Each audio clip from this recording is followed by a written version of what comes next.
Traffic పోలీసులంటే వాళ్లకు హడల్. ఖాకీ టోపీలు చుప్పిస్తే పరారే. వరంగల్లో ఇప్పుడు టాక్సీ డ్రైవర్లు, ఆటో వాళ్ల పరిస్థితి ఇది. ట్రాఫిక్ పోలీసులు పెట్టిన కొత్త రూల్స్ తో భయపడిపోతున్న టాక్సీ డ్రైవర్లు అమ్మో పోలీస్ అంటున్నారు. ఇంతకీ వాళ్ళ భయానికి కారణమేంటి? ట్రాఫిక్ పోలీసులు పెట్టిన ఆ కొత్త రూల్ ఏంటి? సామాన్యులపై కర్రపెత్తనం. వరంగల్లో ట్రాఫిక్ పోలీసుల దందా ఇది. రూల్స్ బ్రేక్ చేసిన వారిపై కొరడా ఝుడిపించాల్సిన ట్రాఫిక్ పోలీసులే రూల్స్ ను బ్రేక్ చేస్తున్నారు. చట్టంలో లేని కొత్త సెక్షన్లను తీసుకొచ్చి కర్రపెత్తనం చెలాయిస్తున్నారు. వరంగల్లో గత 3 ఏళ్లుగా కొనసాగుతున్న ఆటవిక న్యాయం ఇది. ఇక్కడ ట్రాఫిక్ పోలీసులకు వాహనాలుండవు. డిపార్ట్మెంట్ కు పైసా ఖర్చు లేకుండా టాక్సీ డ్రైవర్లను బెదిరించి ఇదిగో ఇలా వాళ్ల వాహనాలను దర్జాగా ఉపయోగించుకుంటున్నారు.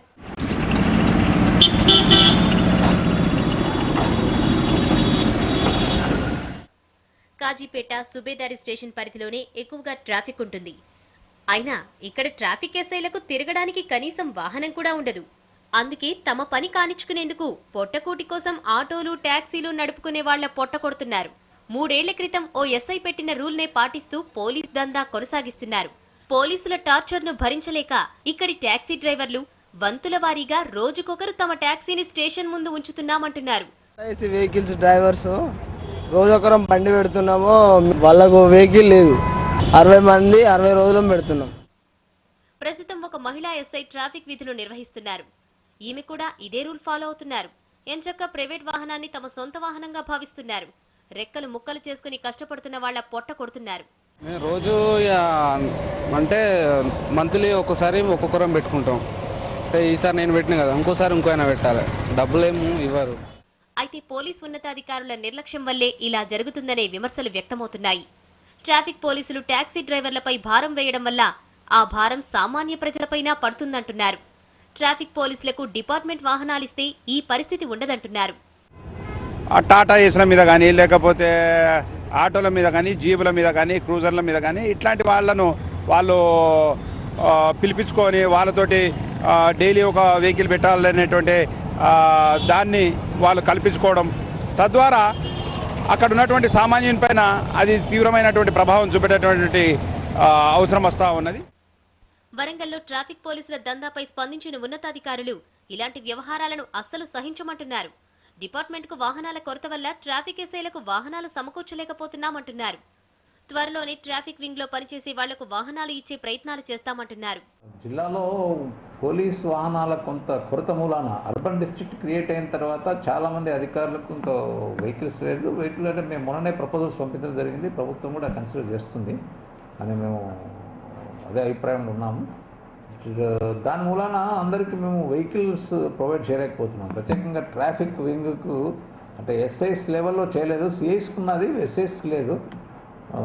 బట్ హవర్ ఇప్పుడు మేము పెట్టిన ప్రపోజల్లో వెహికల్స్ కనుక వస్తే డెఫినెట్గా ట్రాఫిక్ వింగ్ అందరికి కూడా వెహికల్స్ ప్రొవైడ్ చేయడానికి అవకాశం ఉంది. సామాన్యులకు నీతి సూత్రాలు చెప్పే పోలీసులే ఇలా దౌర్జన్యంగా వ్యవహరిస్తుండటంతో డిపార్ట్మెంట్ ప్రతిష్ట దెబ్బతింటోంది. సామాన్యులకు పోలీసులపై ఉన్న గౌరవం పోతోంది. ఇప్పటికైనా ట్రాఫిక్ పోలీసులు ఈ తరహా వేధింపులు ఆపకుంటే ప్రజాగ్రహాన్ని చవిచూడాల్సి వస్తుందని హెచ్చరిస్తున్నారు ఓరుగల్లు పౌరులు. ఆదర్శానికి మారుపేరుగా నిలుస్తున్నారు కేటీపీపీ ఇంజనీర్లు. ఒకరిద్దరు కాదు, మొత్తం సిబ్బంది అంతా సైకిల్కు జై కొడుతున్నారు. కార్లు, బైకులకు బాయ్ చెప్పి సైకిల్ ఎక్కి రయ్యన దూసుకుపోతున్నారు. చీఫ్ ఇంజనీర్ సహా అంతా ఆఫీస్కు సైకిల్ పైనే రాకపోకలు సాగిస్తూ రోల్ మోడల్స్ ని తలపిస్తున్నారు ఈ ఇంజనీర్లు. తీసే అడుగు వేయాలంటే కార్ కావాలని కోరుకునే జనానికి కొదవే లేదు. బైక్ లేకుండా అడుగు బయట పెట్టేవాళ్లు అరుదుగా మాత్రమే కనబడతారు. బాత్రూమ్ కి వెళ్లాలన్నా బండేసుకెళ్తామంటూ బడాయిలు పోయేవాళ్లు కోకొల్లలు. కానీ అలాంటి పరిస్థితిని మార్చేస్తామంటూ ముందుకొచ్చారు వరంగల్ కేటీపీపీ ఇంజనీర్లు. ఎక్కడో చైనాలోనో మరెక్కడో అమెరికాలోనో కాదు, వరంగల్లోనే కొత్త సంప్రదాయానికి తెరతీశారు. కార్లు, బైక్లకు బై చెప్పేశారు. తాము ఇష్టపడే vehicle one and only cycle అంటున్నారు కేటీపీపీ ఇంజనీర్లు.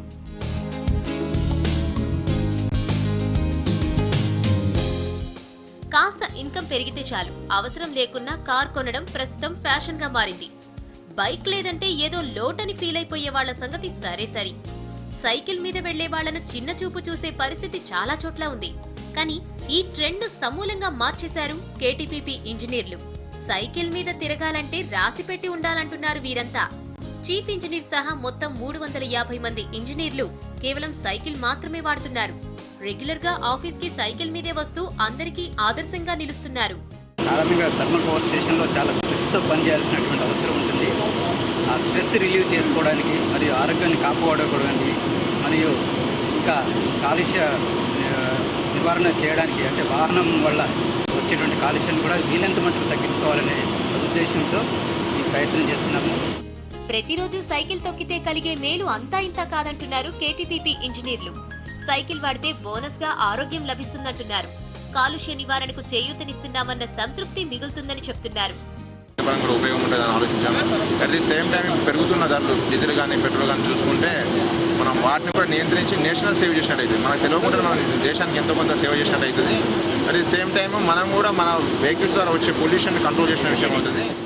సైకిల్ వాడకం పెరిగితే ఇంధన వినియోగం తగ్గి ఆ మేర విదేశీ మారక ద్రవ్యం మిగులుతుంది. ఫలితంగా రూపాయి బలోపేతమవుతుంది. పెట్రోల్, డీజిల్ ఆదా చేస్తే దేశానికి సేవ చేసినట్టే. కార్లు, బైక్లను పక్కకు నెట్టేసి సైకిల్ పై దూసుకెళ్తున్న కేటీపీపీ ఇంజనీర్ల దేశభక్తిని అభినందించాల్సిందే. మెడిసిన్ చదువుతున్న విద్యార్థులకు ప్రాణభయం పట్టుకుంది. కాకతీయ మెడికల్ కాలేజీలో కొండ చిలువల సంచారం ప్రమాదకరంగా మారింది. ఎప్పుడు ఎక్కడ కొండ చిలువలు విరుచుకుపడతాయోనని వణికిపోతున్నారు మెడికోలు. క్యాంపస్లో తిరగాలంటేనే భయపడిపోతున్నారు. కాలేజ్ ఒక జూని తలపిస్తోంది. కోతులు, గేదెలు, కుక్కలు క్యాంపస్లో యథేచ్ఛగా తిరుగుతుంటాయి. ఈ లిస్టులో పాములు కూడా ఉన్నాయి. అయితే తాజాగా కొండ చిలువలు కూడా ఇక్కడ తిరుగుతుండటం మెడికోలను భయపెడుతోంది. కాకతీయ మెడికల్ కళాశాల ఎంతో పురాతనమైంది. వందలాది విద్యార్థులు ఈ కళాశాల ప్రాంగణంలో వైద్య విద్యను అభ్యసిస్తుంటారు. హాస్టల్ చుట్టూ వాతావరణం అడవిని తలపిస్తుంది. ఇప్పుడు ఈ ప్రశాంత వాతావరణంలో భయభ్రాంతులు నెలకొన్నాయి. ఎక్కడి నుంచి వచ్చాయో గానీ కొండ చిలువలు క్యాంపస్లో హల్చల్ చేస్తున్నాయి. ఇవి చాలా మంది విద్యార్థుల కంటపట్టడంతో అంతా భయంతో కాలం వెళ్లదీస్తున్నారు. చాలా కోతులు ఉన్నాయి, కుక్కలు ఉన్నాయి, బర్రెలు వస్తున్నాయి. అసలు ఏ అధికారులు ఏం పట్టించుకుంటలేరండి. అసలు ఈ జూలానే ఉందండి. కాలేజ్ అనే అయితే అనరు, జూలానే ఉంది. మొత్తము చెట్లు, పొదలు, పాములు, పుట్టలు అయితే ఘోరంగా ఉన్నాయండి కాలేజ్ గ్రౌండ్ చుట్టూ. 2 భారీ కొండ చిలువలు క్యాంపస్ నుంచి బయటకొచ్చి రోడ్డెక్కడాన్ని చాలా మంది విద్యార్థులు చూశారు. అటవీ శాఖ అధికారులకు వెంటనే తెలియజేశారు. అటవీ శాఖ అధికారులు కాస్త ఆలస్యంగా స్పందించిన 2 పాముల్ని పట్టుకోగలిగారు. అయితే ఇంకొక భారీ కొండ చిలువ కూడా తిరుగుతూ కనిపించింది. ఇది ఇంతవరకు దొరకలేదు. చాలా భయపడిపోతున్నారు. సో ఇది నిజంగా సార్ కాలేజ్ జూ పార్క్ అనేది ఇంకా మాకే అర్థం కావట్లేదు. కొండ చిలువలు మొన్న రీసెంట్గా ఒక పైథాన్ జోన్గా చేస్తారని అన్నారు. బెటర్ అది చేసి పడేస్తే అది బెస్ట్ పరిష్కారం అనుకుంటున్నాను. కాకతీయ మెడికల్ కాలేజీ పాములకు ఆవాసంగా మారింది. హాస్టల్ బాత్రూమ్స్ లో కూడా పాములు కనపడటంతో మహిళా విద్యార్థినులు బెంబేలెత్తిపోతున్నారు. స్నేక్స్ అయితే చాలా లోపల బాత్రూమ్స్ లో స్టార్టింగ్ లో స్నేక్స్ కూడా వచ్చేవి. సో దానివల్ల చాలా ప్రాబ్లమ్. మీన్ స్నేక్ బైట్ చాలా డేంజరస్ కదా.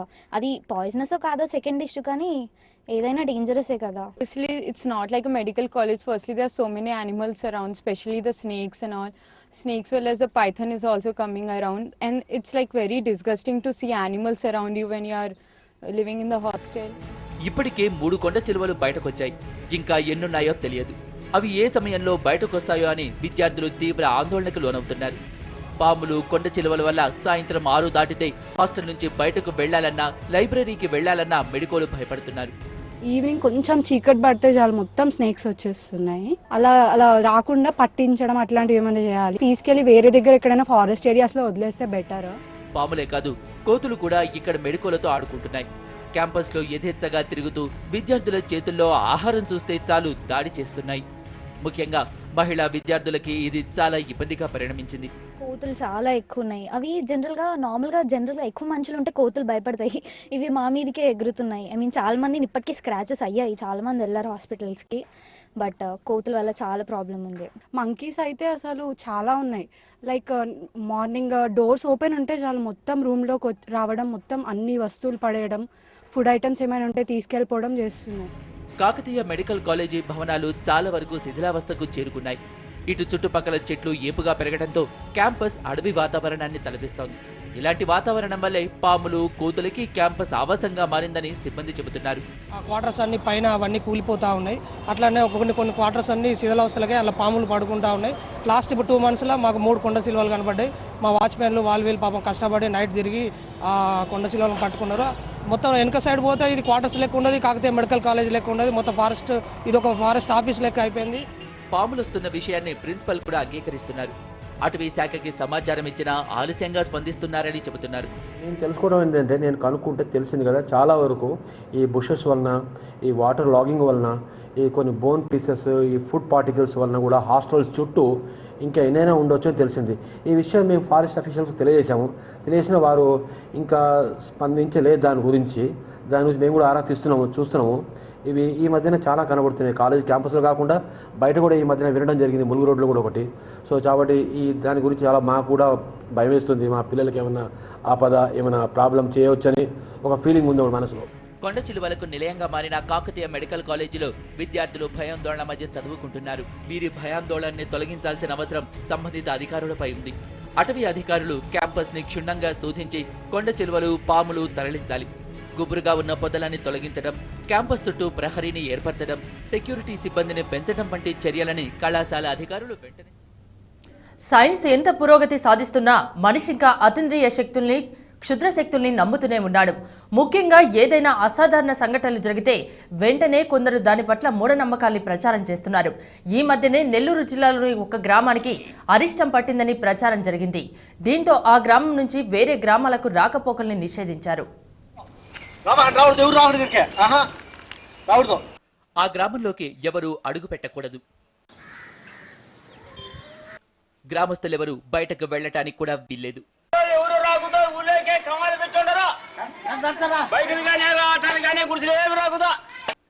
ఊర్లోకి ఎవరూ కొత్తగా రాకూడదని, ఊరి నుంచి ఎవరూ బయటకు వెళ్లకూడదని చాటింపు వేశారు. ఎందుకీ దిగ్బంధనం?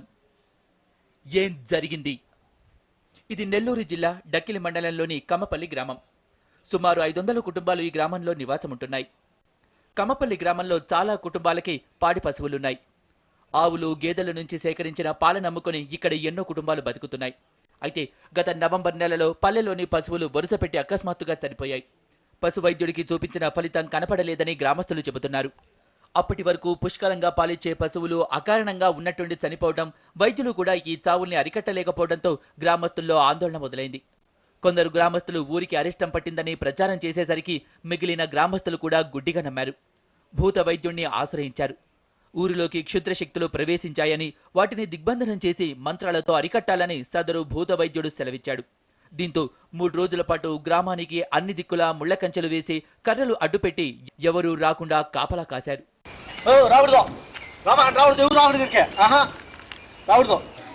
ఎట్టోళ్ళం, బందిరాలం పశువులు తెచ్చిపోతుంటే గేమిలో కాపలా ఉన్నాము. ఎవరు రాయకుండాను కమాలు పెట్టున్నాయి 3 రోజులు. ఆటోలు కానీ, బైకులు కానీ, పరాయి కానీ ఎవరు రానియము. ఊరికి 4 పక్కల వేప తోరణాలు కట్టి పొలి చల్లారు. పశువులకు బాగా లేకుండా వస్తే డాక్టర్లు తీసుకొచ్చి చూపించాము. డాక్టర్ల వల్ల ఏం ప్రయోజనం లేదు, ఇంకా కూడా చచ్చిపోతాండి. అక్కడ ఏదో ఏ ఊరి నుంచో తీసుకొచ్చింది, కలిచేడు నుంచి ఒక మంత్రగాన్ని తీసుకొచ్చి ఘాటిం పెట్టి ఊరి చుట్టూ గేవుల్లో కంపేసి ఎవరిని పానీయకుండా, ఊళ్ళోకి వెహికల్స్ రాకుండా అన్ని కమాలు పెట్టుండ్రు 3 రోజులు. ఇప్పుడు కూడా కంపేసి ఇక్కడి నుంచి లోగాకి ఎవరు పోయేదానికి లేదు. పక్కన వాళ్ళు మా ఊరోళ్ళు పోయి ఏరే ఊరికి పోయి నిద్ర చేసేలేదు. ఇంతేకాదు, భూత వైద్యుని సూచన మేరకు మరిన్ని ఆంక్షలు గ్రామంలో విధించారు. ఆ 3 రోజులు ఇతర గ్రామస్తులు ఊరిలోకి రాకూడదు. పొరపాటున వస్తే 3 రోజుల వరకు తిరుగు ప్రయాణం చేయకూడదు. గ్రామస్తులు పొలిమేర్లని దాటకూడదు. దాటిన సాయంత్రంలోపు తిరిగి రావాలి. కూరల్లో తాళింపు నిషేధం. ఆ 3 రోజులు మాంసాహారం తీసుకోకూడదు. మా ఊళ్ళో కూడా ఇప్పుడు మేము తినే ఆహారం కూడా ఏదో కరబాత లేకుండా మాంసాలు కానీ ఏం తెచ్చుకోకుండా ఇట్లా పెట్టుకునేసి 3 రోజులు కఠినంగా మేము పద్ధతిగా ఉన్నాం కాబట్టి అవి కూడా కొంచెం కంట్రోల్ అయినాయని పెద్దలు చెప్తుంటే మేము కూడా ఇప్పుడు చేయించాము. కరెక్ట్ అయింది. గ్రామస్తులు ఈ కట్టుబాట్లని పాటించారు. పశువుల మరణాలాగాయి. కానీ ఇదంతా మా కృషి అని పశు వైద్యులు చెబుతున్నారు. సీజనల్ వ్యాధుల వల్లే పశువులు మరణించాయని, వాటిని అదుపులోకి తెచ్చేందుకు కృషి చేశామని పశు వైద్యులు చెబుతున్నారు. వెళ్ళిన తర్వాత వాటిని పరీక్ష చేసిన తర్వాత సీజనల్లో వచ్చే వేరియేషన్స్ వల్ల, వాతావరణంలో వచ్చే మార్పు వల్ల 4 రోజుల స్ట్రెస్ వల్ల చనిపోవడం జరిగింది. ఆల్రెడీ ఈ సీజన్లో మనకు జనరల్గా FMD వ్యాక్సినేషన్ అని, FMD HS వ్యాధులు ఎక్కువగా ప్రబలుతాయి. అవంతా మేము ఉపయోగపడ్డాము. అవేం లేవు. ఆల్రెడీ మనం 100% వ్యాక్సినేషన్ చేసుకున్నాము ఆ విలేజ్లో. ఆ దూడలు చనిపోయినందుకు మొత్తానికి ఆ ఊర్లో క్యాంప్ పెట్టేసి మొత్తం ట్రీట్మెంట్ చేయడం జరిగింది. ఈరోజు ఏ దూడలు ఆ ఊర్లో చనిపోవడం అంటూ ఈరోజు మోర్టాలిటీ అనేది 0% వచ్చింది ఆ ఊర్లో. కమ్మపల్లి గ్రామంలో పశువుల మరణాలు తగ్గాయి కానీ ఇలాంటి మూఢాచారాలని ప్రోత్సహించడం ఎంతమాత్రం సరికాదు. పశుసంవర్ధక శాఖ, జన విజ్ఞాన కేంద్రాలు ఇలాంటి గ్రామాల్లో ప్రజలకి అవగాహన కల్పించేలా కార్యక్రమాలు చేపట్టాలి. రెండో రోజు అసెంబ్లీలో గందరగోళం. కాసేపట్లో సభకు టీ ముసాయిదా బిల్లు.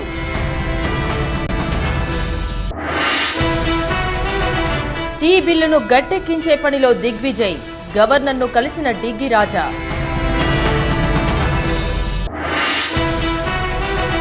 ఫ్లాగ్లో టీటీడీ సేవా టికెట్ల విక్రయాలు. దళారిని అరెస్ట్ చేసిన విజిలెన్స్ అధికారులు. పార్క్ చేసిన లారీలు మాయం. వరుస చోరీలతో బెంబేలెత్తుతున్న యజమానులు.